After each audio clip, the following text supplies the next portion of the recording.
আসসালামু আলাইকুম। আমি মরিয়ম আক্তার, শিমু মরিয়ম ব্লগস থেকে বলছি। একটা আপু আমাকে জিজ্ঞাসা করছিলেন যে আপু ইলেকট্রনিক এই মেশিনের বিল কত আসে, কি এরকম কি আসে বিষয়। আপু, এই মেশিনের বিল খুবই কম আসে, আপনার কাজের উপরে ডিপেন্ড করে। বাট আমার তো আলহামদুলিল্লাহ ভালোই কাজ আছে, আমি প্রতিদিন 2টা 3টা করে 3 পিস করি।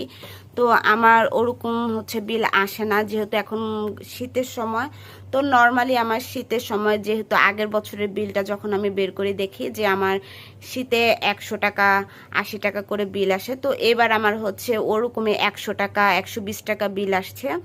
তো এই মাসের বিলটা এখনো দেখা হয় না, এই মাসের বিলটা দেখলে বোঝা যাবে। আগের মাসেও বিল তেমন একটা বেশি আসে নাই, যেহেতু আগের বছর আমার ঘরে ফ্রিজ ছিল না, যেহেতু এই বছর আমার ঘরে ফ্রিজ আছে।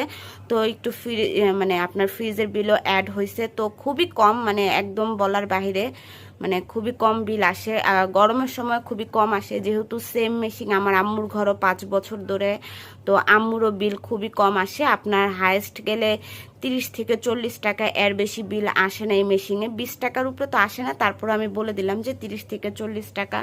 আর যেহেতু আমাদের এখানে ইউনিট একটু বেশি, 8 টাকা করে, তো আমাদের এখানে একটু বিল বেশি মনে হয়। যাদের ওখানে ইউনিট 5 টাকা 6 টাকা 4 টাকা, তাদের ওখানে তো বিল আরও কম আসবে। তো আশা করি বুঝতে পেরেছেন। আল্লাহ হাফেজ।